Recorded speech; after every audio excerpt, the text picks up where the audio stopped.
안녕하세요. 임현정입니다. 제가 핸드폰이 고장이 나가지고 마침 그래서 핑계김에 넘어진 김에 뭐 쉬어가고 자시고 할 것도 없지만 좀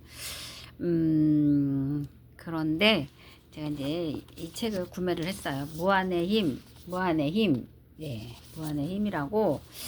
아버지가 죽었다. 그리고 오늘도 어김없이 찻집 알바를 나갔다. 죽음의 문턱에 선 14살 소년. 어떻게 아시아 1위 부자가 되었을까? 네. 네. 어떻게 아시아 부자가 되었을까? 네.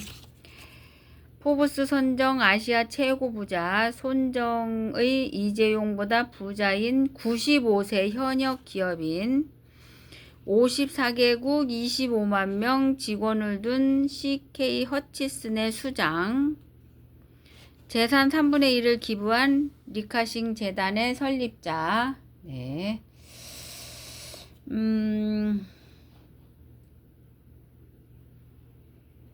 일단은 통화를 할 때, 책을 읽을 때 전화 소리가 나면 안 되니까요. 네. 그래서 무한의 힘. 예, 이분이 이제 중국 사람이죠. 리카싱이라는 사람인데, 리카싱. 부를 쌓는 것은 가장 쉬운 일이다. 워런 버핏도 현대 경영의 교과서라고 칭한 리카싱. 하루에 42억 원씩 늘어나는 52조 원의 비밀은, 네. 하루에 42억 원씩 늘어난다고 합니다. 예. 돈을 벌고자 하는 모든 이들이 그를 본받고 싶어 한다. 리카싱의 말을 따르면 부자가 되지 못하더라도 결코 가난한 사람이 되지는 않을 것이다. 리카싱의 말을 따르면 부자가 되지 못하더라도 결코 가난한 사람이 되지는 않을 것이다. 워런 버핏. 리카싱은 사업가로서의 통찰력과 자선가로서의 헌신을 보여주는 예다.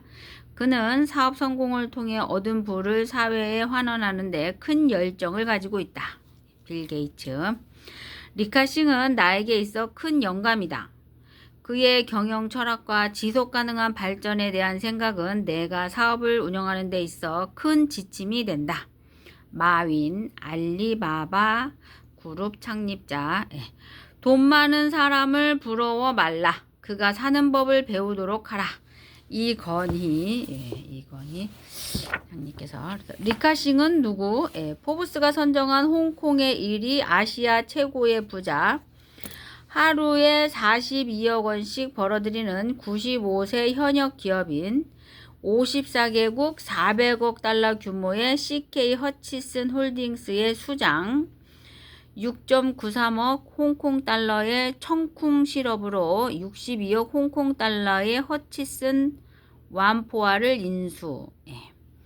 홍콩 사람들이 1달러를 쓸 때마다 그 중에 5센트는 리카싱의 주머니로 들어간다.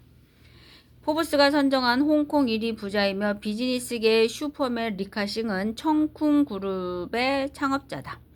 14살에 찻집 종업원으로 시작해 현재는 54개국에서 부동산, 에너지, 통신 등 다양한 사업을 운영하고 있다. 95세인 지금도 현역으로 활동하는 그의 성공 비결은 준비된 기회 포착이다.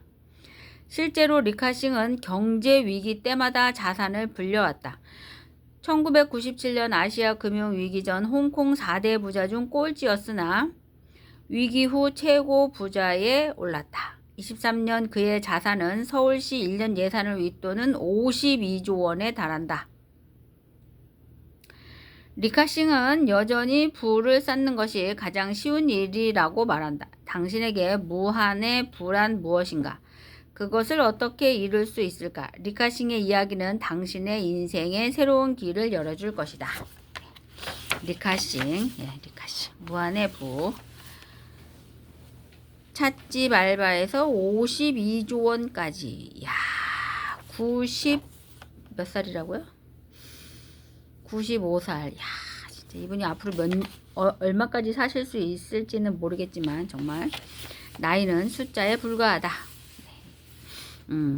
이제 나도 아버지처럼 죽는 걸까? 나는 겨우 14살이다. 며칠 전부터 기침과 함께 목구멍에서 피가 나오기 시작했다. 아버지가 마지막으로 보였던 그 기침 소리와 같았다. 나는 낡은 침대에 누워 천장을 바라보며 생각했다. 나도 아버지처럼 병에 걸려 서서히 죽어가는 걸까? 기침하며 가래를 뱉어낼 때 옆에서 동생들의 고른 숨소리가 들려왔다. 아버지가 돌아가신 그날 내 세상은 무너졌다. 전쟁의 혼란 속에서 피난길에 오른 나를 지탱해 준 건 오직 생존이라는 단 하나의 목적이었다. 아버지가 병으로 쓰러진 후 동생 셋의 생계는 오로지 내 어깨에 달려 있었다. 동생들은 굶주림에 시달리고 있었고 내가 죽으면 우리 가족은 끝이다. 그날도 여느 때처럼 일찍 찻집으로 출근했다. 새벽 5시에 나는 손에 들린 찻주전자를 꽉 쥐었다. 어젯밤에도 고열에 시달렸고 가슴은 마치 찢어질 듯 아팠지만 멈출 수는 없었다. 리카싱, 차 좀 더 줘. 손님의 목소리가 나를 현실로 불러들였다. 급하게 찻잔을 옮기던 나는 그만 차를 손님에게 쏟고 말았다. 나는 당황했고 사장이 곧바로 달려나왔다. 그런데 손님은 이렇게 말했다. 제가 실수로 차를 쏟고 말았네요. 괜찮습니다. 사장은 나를 조용히 불러 말했다.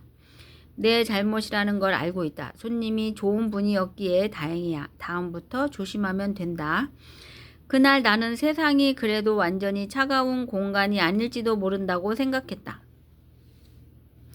매일을 버티며 나는 결심했다. 이 병을 이겨내고 살아남겠다고. 치료비를 마련할 길은 없었다. 나는 살아남기 위해 폐결핵을 치료하는 방법을 찾아다녔다. 생선 내장을 끓여 먹으면 낫는다는 말을 듣고 주방장에게 사정해 버려질 내장을 받아냈다. 비린내의 구역질이 났지만 살기 위해 그것을 끓여 먹었다. 몇 달 후 기적처럼 내 상태는 조금씩 나아졌다. 나는 그 순간 깨달았다. 나를 지탱하고 있는 것은 내 몸이 아니라 내 의지라는 것을. 의지만 있다면 무엇이든 해낼 수 있다는 것을. 죽음을 이겨냈는데 못 이겨낼 것은 없다고 생각했다. 어느 추운 날 길을 걷다가 간부들이 따뜻한 난로 앞에서 수다를 떠는 모습을 보았다. 나는 밖에서 얼어붙은 채 그 광경을 지켜봤다. 세상이 원망스러웠다. 왜 세상은 이렇게 불공평할까? 찻집에 앉아있는 부유한 손님들과 나는 왜 이렇게 다른 운명을 타고난 걸까? 나는 결심했다. 운명을 바꿔보기로. 운명을 바꿔보기로. 섬은 찻집 알바에서 52조 원까지 생존 본능으로 미래를 꿰뚫다. 오늘날은 최고의 시대이자 최악의 시대다. 어떤 사람들은 돈 벌기가 도처에 널려 있다고 감탄하고 또 어떤 사람들은 돈 벌기가 하늘에 오르는 것만큼이나 어렵다고 좌절한다. 리카싱은 우리에게 말한다. 인생의 높이는 출신이나 운에 의해 결정되어서는 안 된다. 리카싱의 출발은 비참했다. 11살에 그는 전쟁 피난민이었다.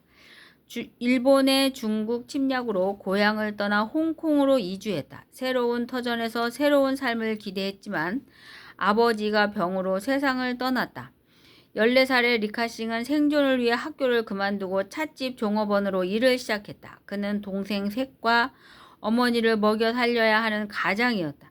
부유한 삼촌이 있었지만 그의 도움을 기대할 수는 없었다. 자신이 먼저 투자할 가치가 있는 사람임을 증명해야 했다.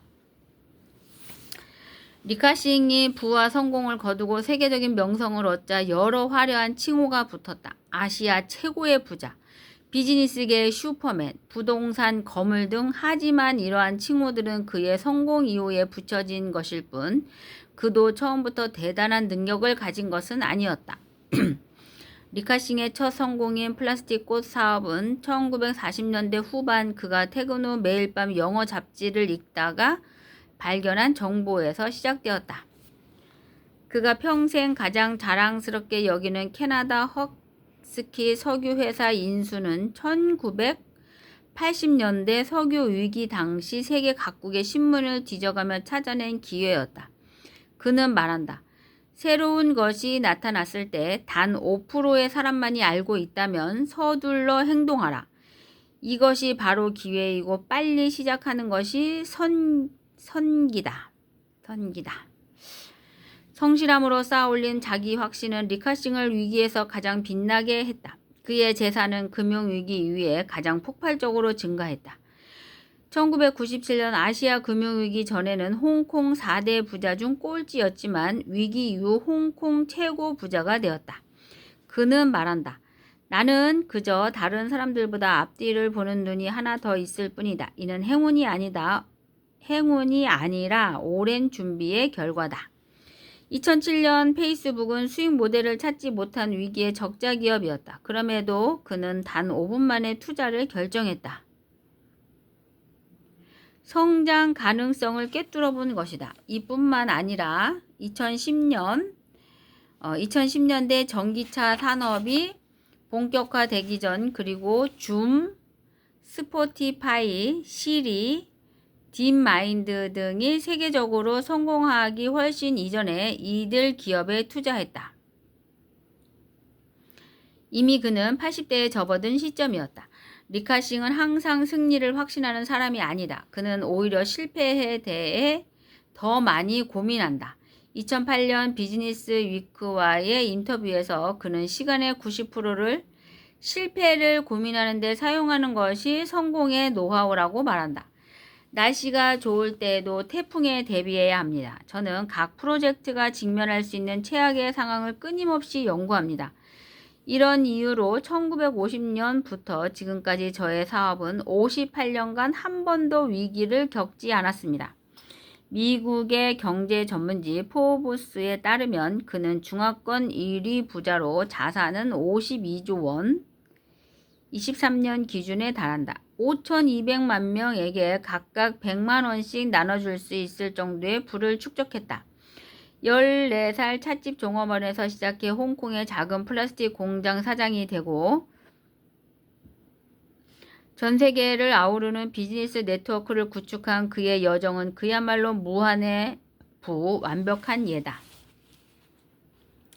에너지, 통신, 부동산, 소매, 기술, 교통, 바이오 등 현대 경제의 핵심 분야에서 리카싱의 이름을 찾아볼 수 있다. 그의 투자는 국경과 산업의 경계를 자유롭게 넘나든다. 리카싱의 비즈니스 철학은 단순히 돈을 버는 것을 넘어선다. 그는 세계 경제의 흐름을 읽고 미래를 선도한다. 리카싱의 비즈니스 철학은 단순히 돈을 버는 것을 넘어서서 그는 세계 경제의 흐름을 읽고 미래를 선도한다. 그의 손길이 닿는 곳마다 산업은 변화하고 새로운 가치가 창출된다. 그의 성공은 우연이 아니다. 미래를 내다보는 해안과 가감한 결단력 그리고 끊임없는 혁신의 결과이다. 90대에도 현역으로 활동하는 리카싱은 묻는다. 단순히 오래 사는 것이 수명의 의미는 아니다. 100년을 살아도 사회와 타인에게 실제적 도움을 주지 못했다면 수명에 무슨 가치가 있겠는가? 이 책은 리카싱의 혁신적인 투자 원칙과 무한 성장의 경영 철학을 담고 있다. 그의 원칙은 대기업 총수부터 소상공인, 직장인, 학생까지 모두에게 적용될 수 있다. 무한의 부는 단순한 성공 스토리가 아니라 이 책은 1달러를 52조 원으로 불리는 과정을 보여준다. 하지만 책의 초점은 돈이 아니다. 그만의 사고방식과 철학을 통해 지혜를 배울 수 있다. 리카싱은 개인의 행복과 사회의 행복이 어떤 길로 나아가야 하는지 방향을 제시한다. 당신은 이 책을 통해 리카싱의 시대를 뛰어넘는 통찰력을 엿볼 수 있을 것이다. 왕징 24년 9월 책 출간된 지 얼마 안 된 책입니다. 찻집 알바에서 52조 원까지 생존 본능으로 미래를 꿰뚫다. 고난, 출사표, 신뢰, 잠재력, 협력과 상생, 포용, 기회, 시야, 제어, 겸손, 환원, 내면의 부.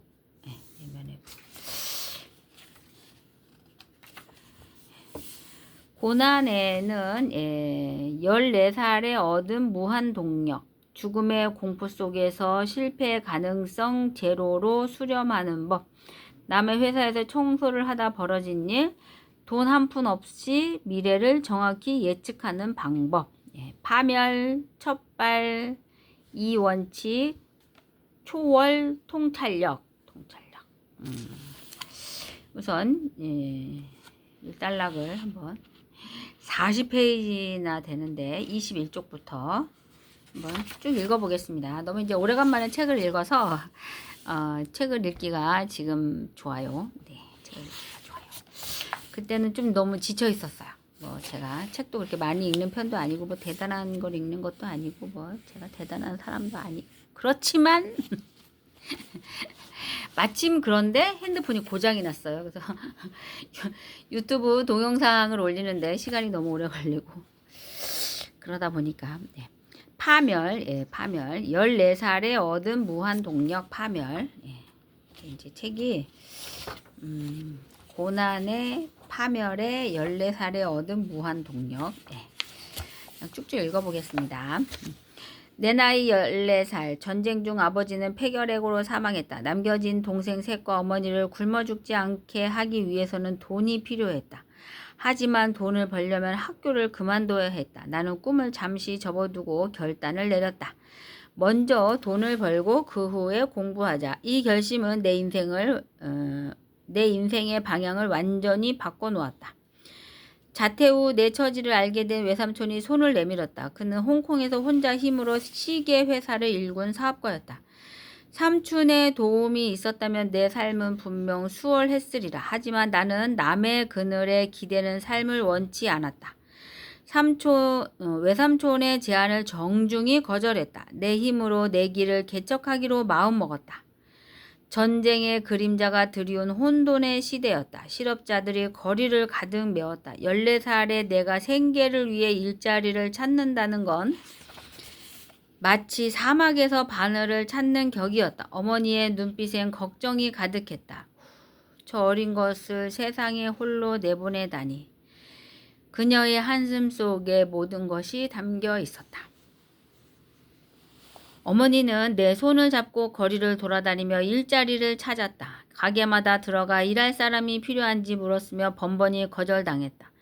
해가 지고 발에 물집이 잡혔지만 아무 소득이 없었다. 아침에 채소, 죽 한 그릇을 먹은 게 다였던 터라 배고픔에 허리가 절로 굽어졌다. 어머니의 눈에 걱정이 어렸다. 배고프니? 엄마가 찹쌀 밥 사줄게. 나는 입술을 깨물며 대답했다.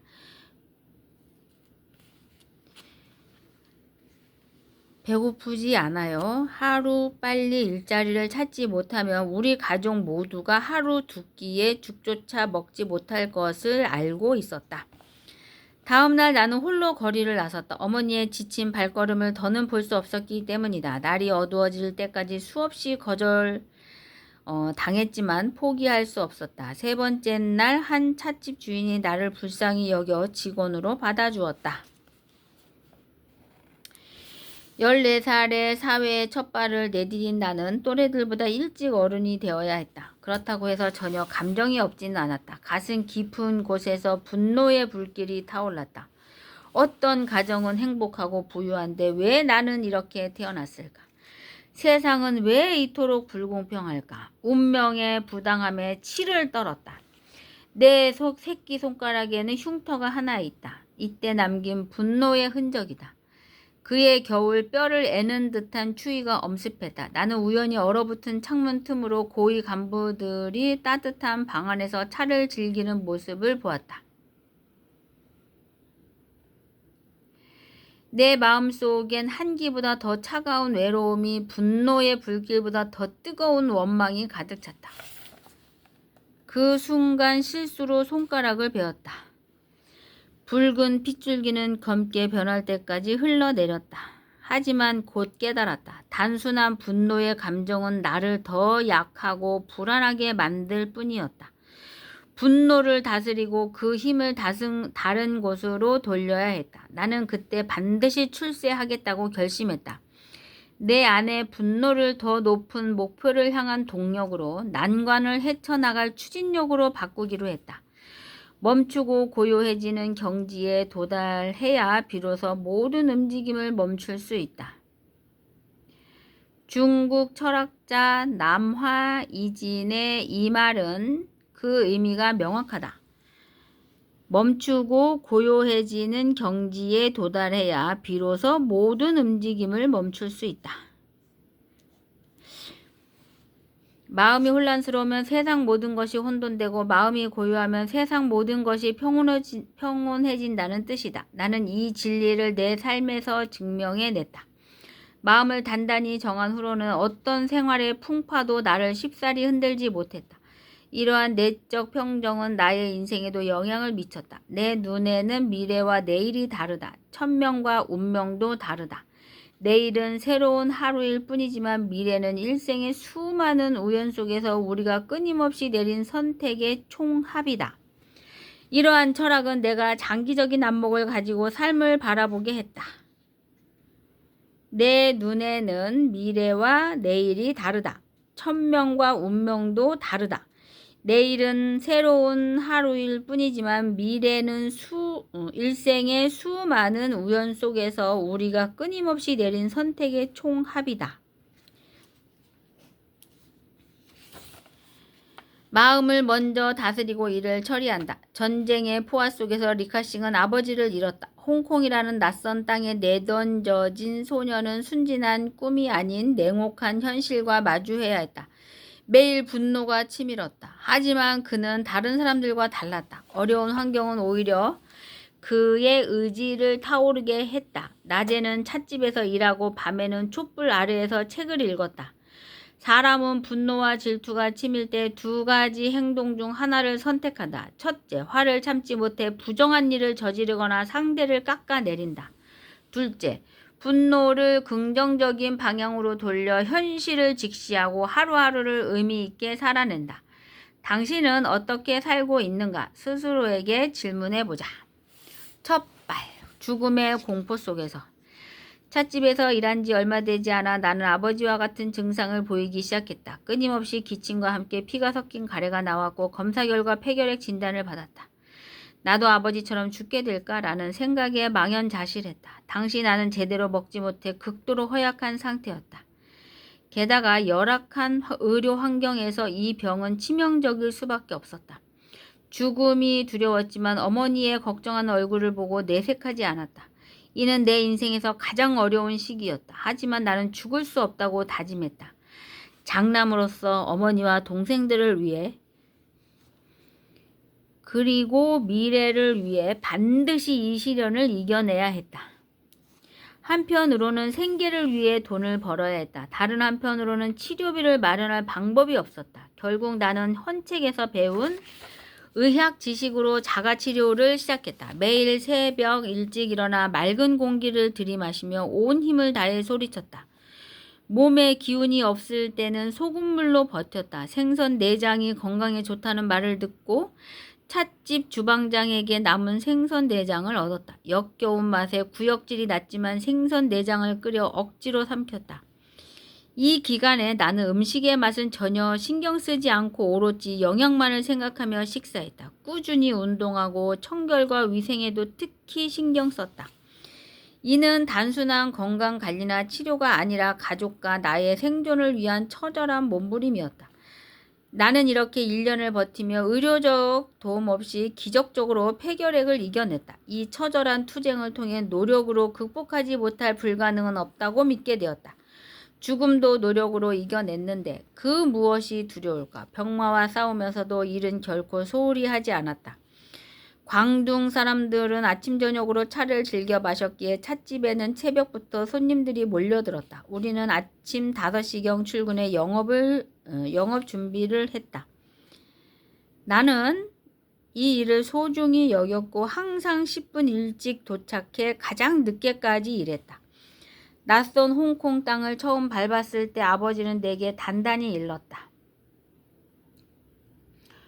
홍콩의 뿌리를 내리려면 홍콩 사람이 되어야 한다. 그러려면 광동어와 영어를 반드시 익혀야 한다. 하루 15시간의 고된 노동으로 온몸이 쑤셨지만 나는 매일 밤 광둥어와 영어 공부에 매달렸다. 언어의 벽을 넘지 못한다면 이곳에서의 미래도 없다는 것을 뼈저리게 깨닫고 있었기 때문이다. 설거지하고 테이블을 닦고 바닥을 쓸고 닦으며 손님에게 차를 따르는 나의 일과는 단조롭고 반복적이었다. 대부분의 사람은 이런 기계적인 일에 곧 지루함을 느낀다. 손발은 바쁘게 움직이지만 마음은 메말라가고 머리는 녹슬어간다. 하지만 나는 달랐다. 나는 이 단순한 일들을 내 인생을 바꿀 기회로 삼기로 결심했다. 찻집은 작은 사회였다. 사람들은 각기 다른 경제적 배경, 성격, 출신지를 가지고 모여들었다. 이들은 각자의 개성을 가진 존재들이었다. 책 속에만 파묻혀 있던 나에게 생동감 넘치는 찻집의 사람들과 그들이 만들어내는 사건들은 신선한 충격이었다. 나는 손님들의 출신과 직업, 재산 정도, 성격을 추측하는 일에 재물을 붙였다. 이런 습관은 자연스레 사람을 관찰하고 분석하는 안목을 길러주었다. 손님들의 대화에 귀 기울이며 세상을 보는 시야는 점점 넓어졌고 세상을 더욱 다채롭고 입체적으로 바라보게 되었다. 단골 손님들이 들어서면 그들이 입을 열기 전에 나는 그들이 좋아하는 차와 다과를 정확히 내놓을 수 있었다. 이런 세심한 서비스에 손님들은 감탄하며 나를 향한 칭찬을 아끼지 않았다.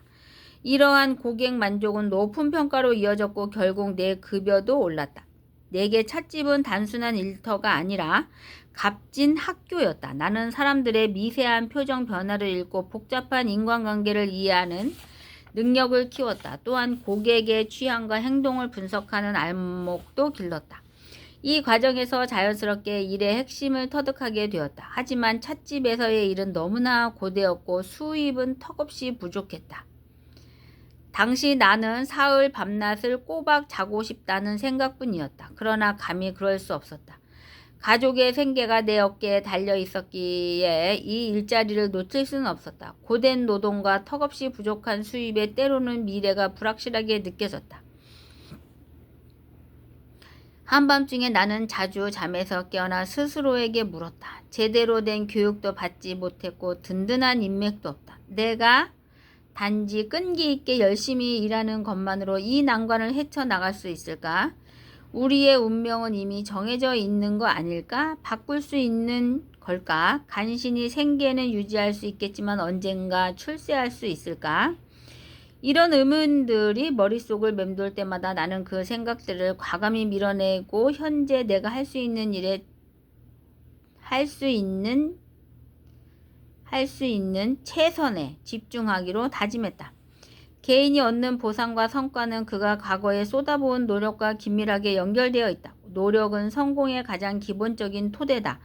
20세의 이전의 성과는 온전히 자신의 땀과 노력으로 얻어진다. 20세에 30세 사이에는 어느 정도 기반이 마련되기 시작하고 운이 따른다면 노력한 사람 중 약 10%는 소위 말하는 대박을 터뜨릴 수도 있다.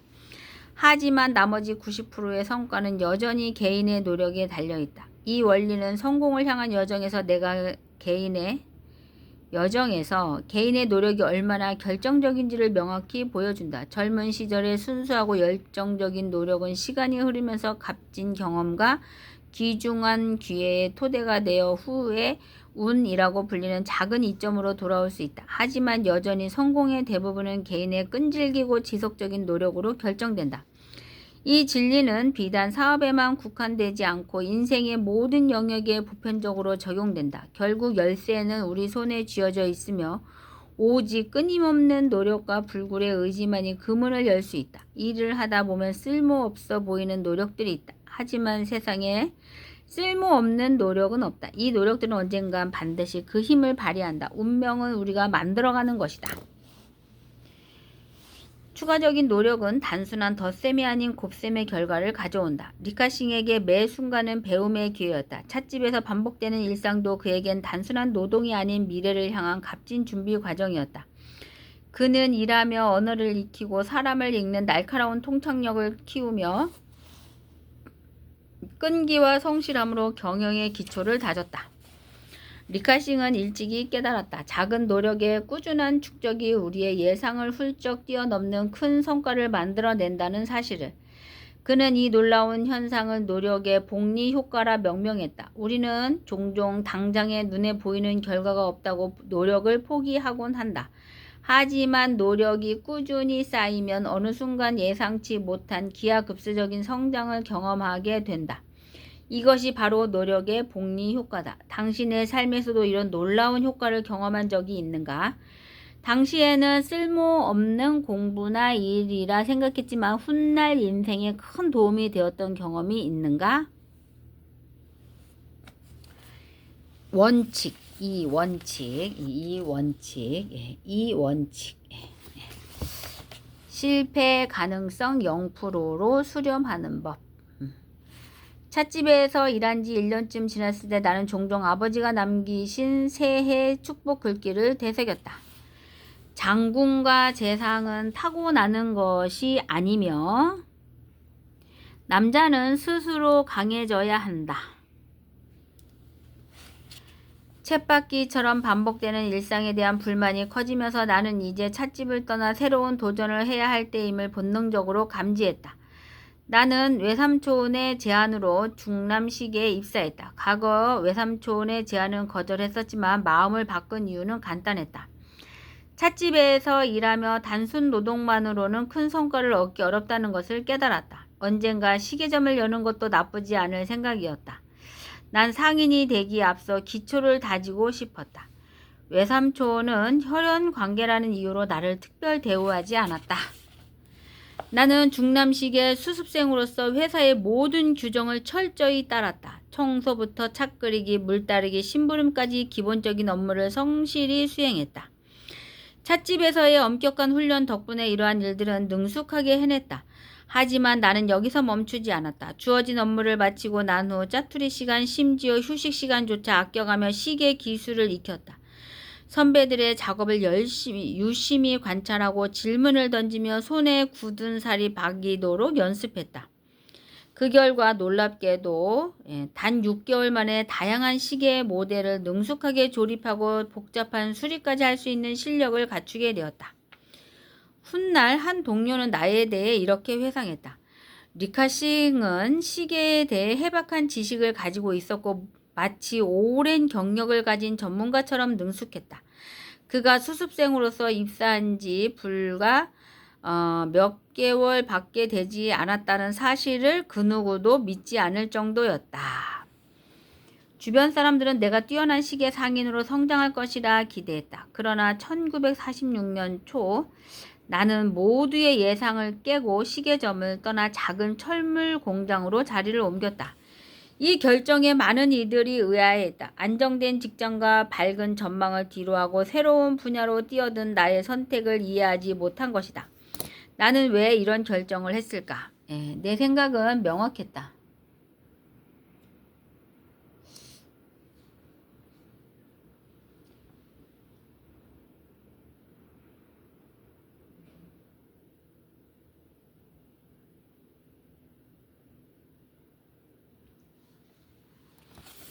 시계점을 여는 목표는 아직 멀었지만 이곳에서 배울 수 있는 것은 거의 다 배웠다고 판단했다. 외삼촌의 체면을 고려해 내 의견은 많이 억눌러야 했다. 이곳에서 계속 일한다면 안정적인 수익과 편안한 생활이 보장될 것이다.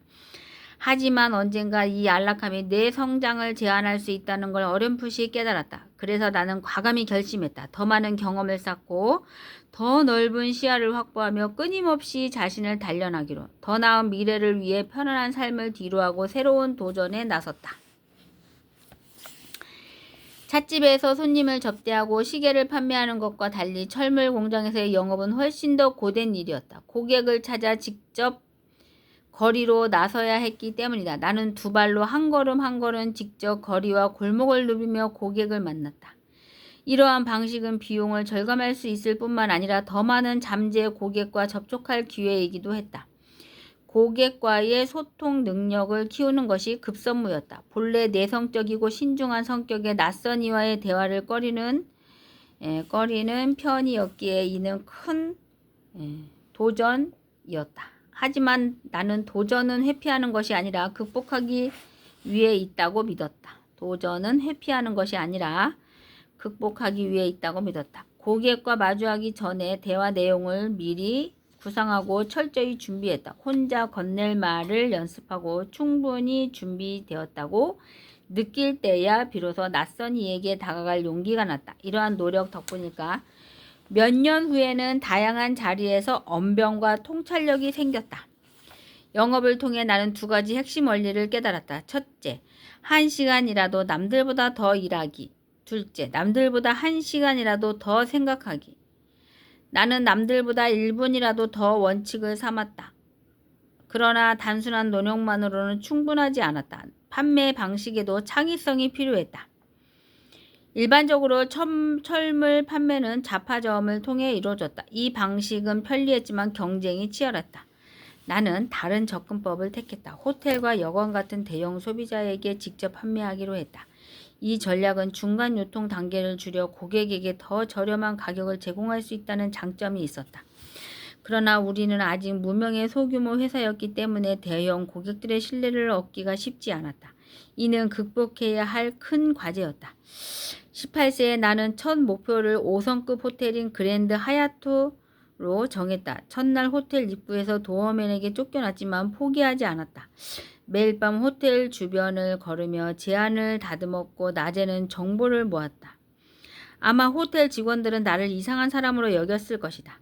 끈질기게 하얏트 호텔을 서성였고 비서를 만나게 되었다. 비서는 경계심을 보이다가 나의 적극성에 호기심을 가지기 시작했다. 비서는 사장에게 나라는 사람이 있다는 걸 보고했지만 만남은 이루어지지 않았다. 어느 날 로비에서 우연히 사장을 마주쳤다. 나는 사과하며 내 부족함을 물었다.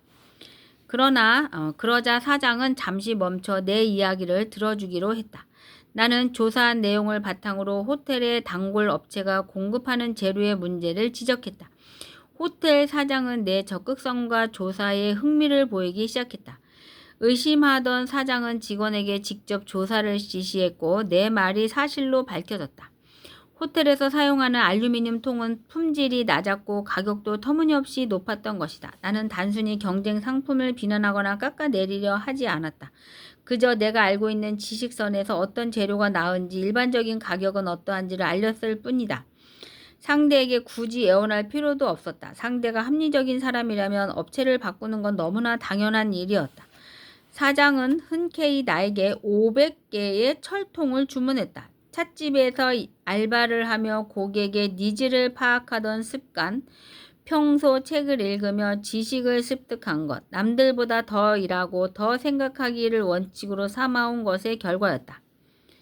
놀랍게도 이 과정에서 나의 내성적이고 신중한 성격이 오히려 판매에 도움이 된다는 사실을 깨달았다. 나는 고객에 대한 철저한 준비와 성실함으로 평판을 쌓았고 18살에 총지배인이 되었다. 고생할 줄 알고 고생을 즐길 줄 알아야 한다. 리카싱은 찻집, 시계점, 철물 공장에서의 다양한 경험을 통해 경영의 탄탄한 기초를 다졌다. 이 과정에서 그는 두 가지 핵심 원칙을 깨달았다. 근면과 창의적 사고의 조화였다. 근면함은 기본적인 성과를 보장했고 창의적 사고는 그 성과를 배가시켰다. 사람이 평범해지는 이유는 간단하다. 남들보다 근면하지 않고 남들보다 생각을 덜 하기 때문이다. 더 이상 세상엔 기회가 없다. 위로 올라갈 사다리가 없다고 말하는 사람들은 시대와 장소를 막론하고 늘 존재해왔다. 리카싱이 말하는 남들보다 1시간 더 일하기, 남들보다 1시간 더 생각하는 시간 갖기, 걷기 등 실천한다면 어떨까? 지금보다 더 나은 삶을 살 수 있는 방법을 생각해보자. 초월, 남의 회사에서 청소를 하다 벌어진 일, 초월.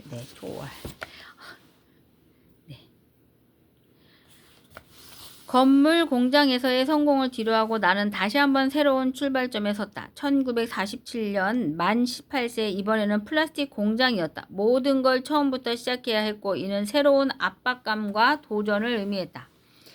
이 공장은 규모는 작았지만 최고 수준의 제품과 장비, 기술을 보유하고 있었다. 플라스틱 공장주는 철물 공장에서 이뤄낸 내 판매 능력을 높이 평가해 나를 판매 책임자로 임명했다. 당시 회사의 판매원은 모두 7명이었다.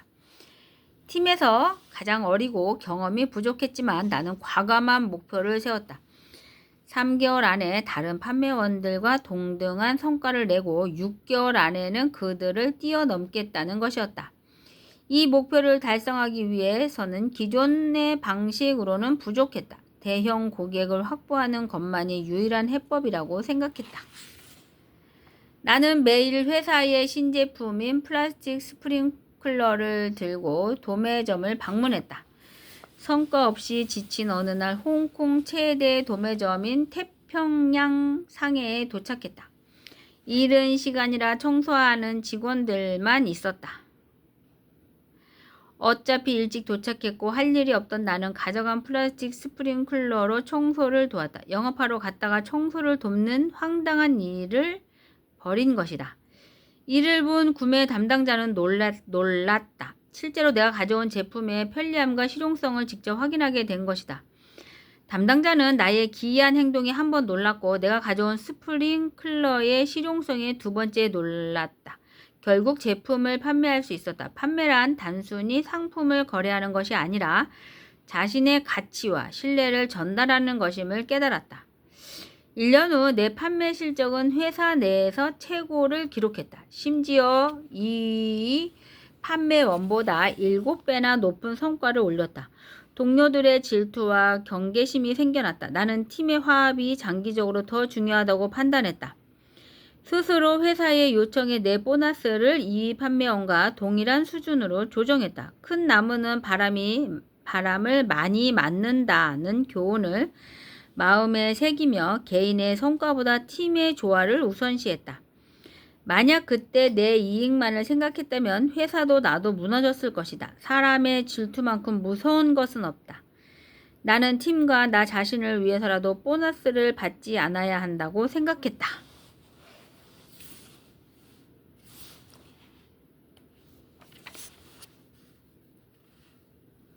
철물 공장에서의 성공을 뒤로하고 나는 다시 한번 새로운 출발점에 섰다. 1947년 만 18세. 이번에는 플라스틱 공장이었다. 모든 것을 처음부터 시작해야 했고 이는 새로운 압박감과 도전을 의미했다.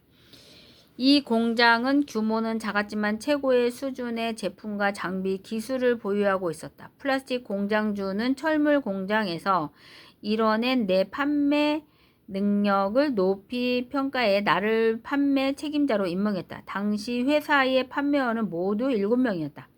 팀에서 가장 어리고 경험이 부족했지만 나는 과감한 목표를 세웠다. 3개월 안에 다른 판매원들과 동등한 성과를 내고 6개월 안에는 그들을 뛰어넘어야겠다는 것이었다. 이 목표를 달성하기 위해서는 기존 방식으로는 부족했다. 대형 고객을 확보하는 것만이 유일한 해법이라고 생각했다. 대형 고객을 확보하는 것만이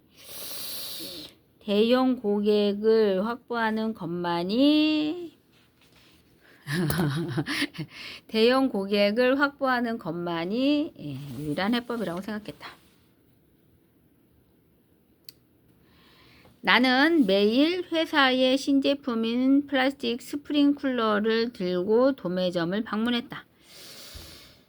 성과 없이 지친 어느 날 홍콩 최대 도매점인 태평양 상해에 도착했다. 이른 시간이라 청소하는 직원들만 있었다. 어차피 일찍 도착했고 할 일이 없던 나는 가져간 플라스틱 스프링클러로 청소를 도왔다. 영업하러 갔다가 청소를 돕는 황당한 일을 벌인 것이다. 이를 본 구매 담당자는 놀랐다. 실제로 내가 가져온 제품의 편리함과 실용성을 직접 확인하게 된 것이었다. 담당자는 나의 기이한 행동에 한 번 놀랐고 내가 가져온 스프링클러의 실용성에 두 번째로 놀랐다. 결국 제품을 판매할 수 있었다. 판매란 단순히 상품을 거래하는 것이 아니라 자신의 가치와 신뢰를 전달하는 것임을 깨달았다. 1년 후 내 판매 실적은 회사 내에서 최고를 기록했다. 심지어 이 판매원보다 7배나 높은 성과를 올렸다. 동료들의 질투와 경계심이 생겨났다. 나는 팀의 화합이 장기적으로 더 중요하다고 판단했다. 스스로 회사의 요청에 내 보너스를 이 판매원과 동일한 수준으로 조정했다. 큰 나무는 바람을 많이 맞는다는 교훈을 마음에 새기며 개인의 성과보다 팀의 조화를 우선시했다. 만약 그때 내 이익만을 생각했다면 회사도 나도 무너졌을 것이다. 사람의 질투만큼 무서운 것은 없다. 나는 팀과 나 자신을 위해서라도 보너스를 받지 않아야 한다고 생각했다. 대표는 나를 총지배인으로 승진시켰고 회사의 주식까지 분배해 주었다. 나는 회사의 2인자가 되었지만 안주하지 않고 또 한 번 중대한 결정을 내렸다. 사임하고 나만의 사업을 일구어 나가기로 한 것이다. 교만은 피하되 자부심을 가져야 한다. 교만은 피하되 자부심을 가져야 한다. 리카싱의 두 번째 행동은 비범했다. 일반적으로 사람들은 일을 더 하기 싫어한다. 하지만 리카싱의 능동성은 그 누구보다 앞서 있었다. 그는 거래처인 대형 도매점에 일찍 도착해 할 일이 없자 청소를 도왔다. 그것도 자신의 회사에서 판매하는 플라스틱 스프링클러로 말이다. 가치와 신뢰 두 가지를 보여줬으니 좋은 결과가 있는 것은 당연했다. 두 번째로 리카싱은 질투의 무서움을 이해하고 있었다. 그가 이야기한 근면과 창의성이라는 두 가지 무기가 있다면 사람들은 앞서 나갈 수밖에 없다. 하지만 앞서 나갔을 때의 단점은 질투를 일으킨다는 것이다. 질투를 유발하면 본인에게 해로 돌아올 뿐이다. 리카싱은 질투를 잠재우고 팀의 화합을 이루기 위해 성과가 7배나 차이 나는 직원과 보너스를 동일하게 맞추었다. 이는 인간의 본성을 완전히 거스르는 행동이었다. 당신은 리카싱처럼 능동적으로 일한 경험이 있는가? 혹은 질투 때문에 벌어진 사건이 있는가? 그때로 돌아간다면 어떻게 할지 생각해 보자. 통찰력. 돈 한 푼 없이 미래를 정확히 예측하는 방법.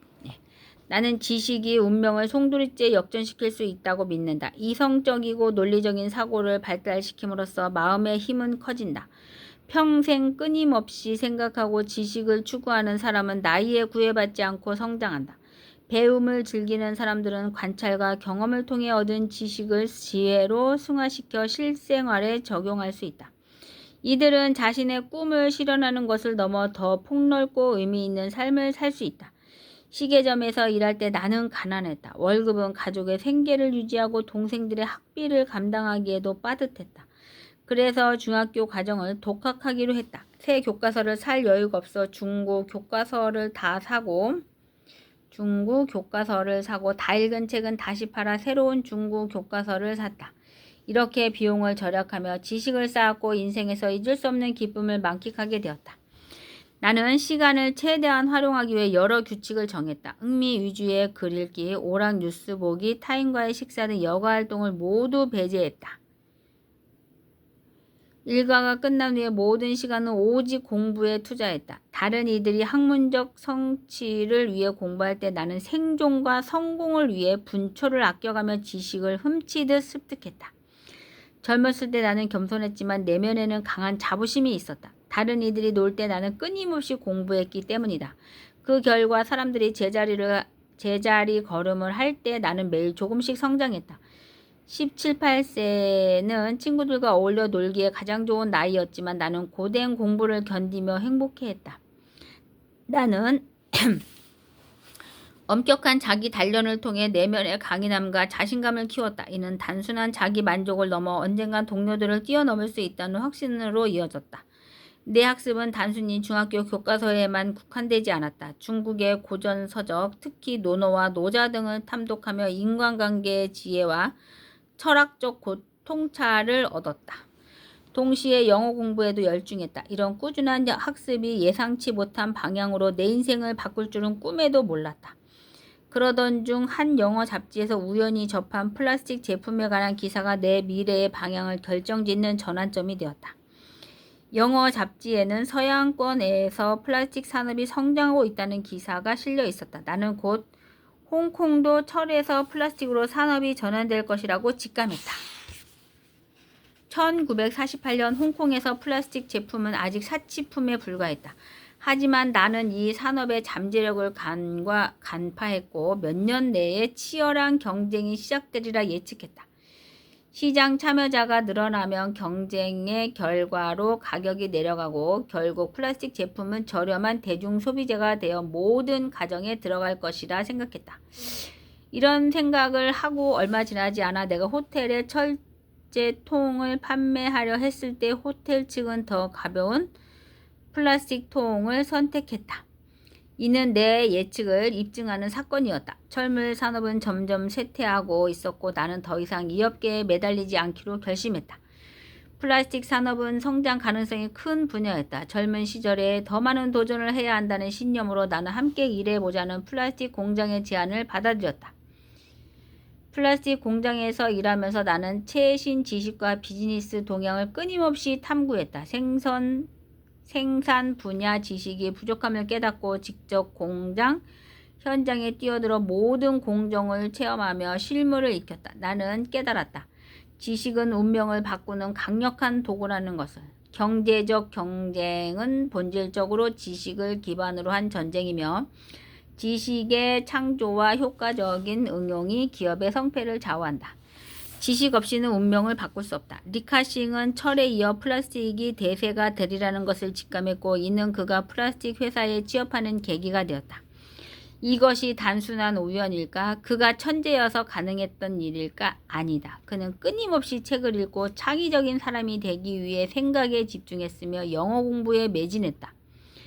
리카싱은 영어 잡지를 읽다가 플라스틱의 중요성을 홍콩의 다른 사람들보다 더 빨리 알아차릴 수 있었다. 이는 그의 평소 두 가지 원칙인 창의성, 개발과 독서를 통해 쌓은 통찰력과 지식 덕분에 가능했다.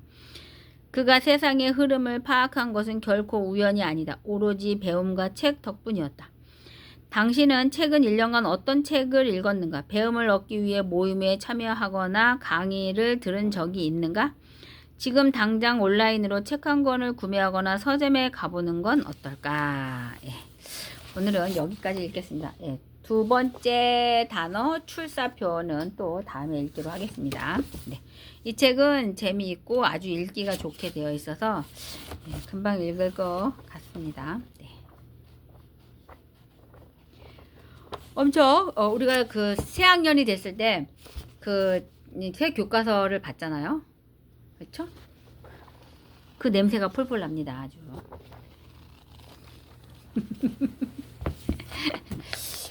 너무 오래간만에 자기암시 공식도 제가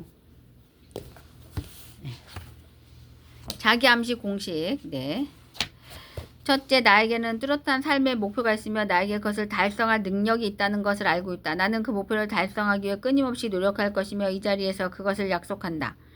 둘째, 나는 내 마음을 지배하고 있는 생각들이 언젠간 외부적인 행동으로 표출되어 눈앞에 현실로 나타날 것임을 알고 있다. 따라서 나는 날마다 30분씩 장차 내가 되고자 하는 사람을 생각하는 일에 내 생각을 집중시킬 것이며 그럼으로써 내 마음속에 그 사람의 모습이 뚜렷이 그려지도록 할 것이다. 셋째, 나는 자기암시의 원칙을 통해 마음속에 내재된 모든 욕망을 달성해줄 표현선을 찾게 될 것임을 확신한다. 그러므로 나는 날마다 10분씩 나 자신에게 자신감을 갖도록 요구할 것이다. 넷째, 나는 내 삶의 주된 목표를 종이에 분명하게 적었으며 그것을 달성할 자신감이 생길 때까지 도전을 멈추지 않을 것이다. 다섯째, 나는 어떠한 재산이나 지위도 진실과 정의에 기초하지 않으면 오래 지속될 수 없다는 것을 잘 알고 있으며 성공에 영향을 주지 않는 어떠한 행동도 하지 않을 것이다.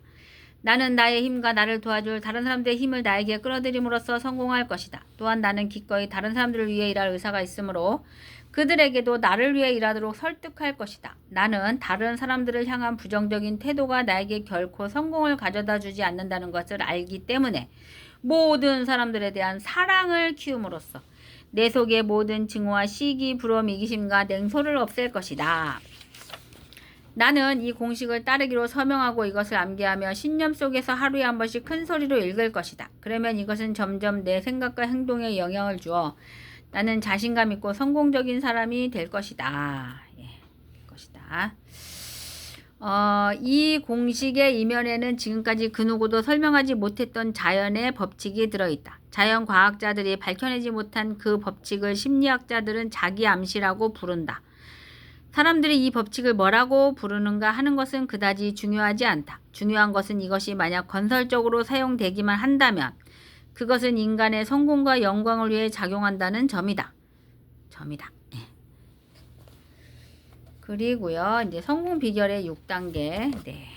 제1단계 자신이 벌고자 하는 금액을 한 푼도 어김없이 정확하게 머릿속에 주입시켜라. 막연히 돈을 많이 갖고 싶다라는 단순한 소망만으로는 절대로 아무것도 가질 수 없다.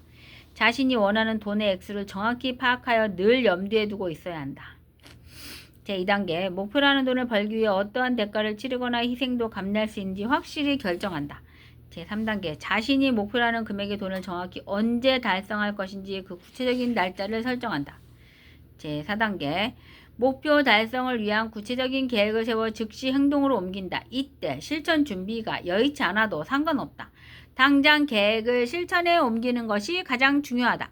제5단계 자신이 목표로 하는 정확한 금액, 구체적인 목표 달성 날짜, 목표 달성을 위해 기꺼이 감내할 수 있는 희생, 구체적인 실천 계획 등을 간결하고 명확한 글로 정리하여 항상 볼 수 있는 곳에 둔다.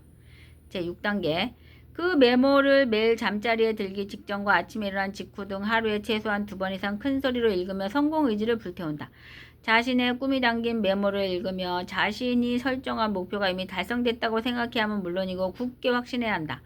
부자가 되기 위해서는 위에 6단계에 기술된 모든 사항을 철저히 이행해야 한다. 그 중에서도 특히 제6단계의 준수사항이 가장 중요하다. 사실 아직 목표라는 돈도 벌지 못했는데 이미 성취한 것처럼 생각하고 행동하라는 주문은 말도 안 된다고 불평할지도 모른다. 하지만 바로 여기서 가슴속에 뜨거운 열망이 대두될 필요성이 있는 것이다. 네. 확실히 어쨌든 네. 오늘 하루도 즐거운 하루 되시기 바랍니다. 네. 책 그거 몇 줄 읽는다고 제 머리가 네. 어쨌든 저는 이제 엑스피어 우리 코인을 만나서 블록매니아 네, 엑스피어 블록체인 엑스피어 메인넷 엑스피어 코인으로 우리가 이제 부자가 될 날이 얼마 남지 않았다는 거죠. 네.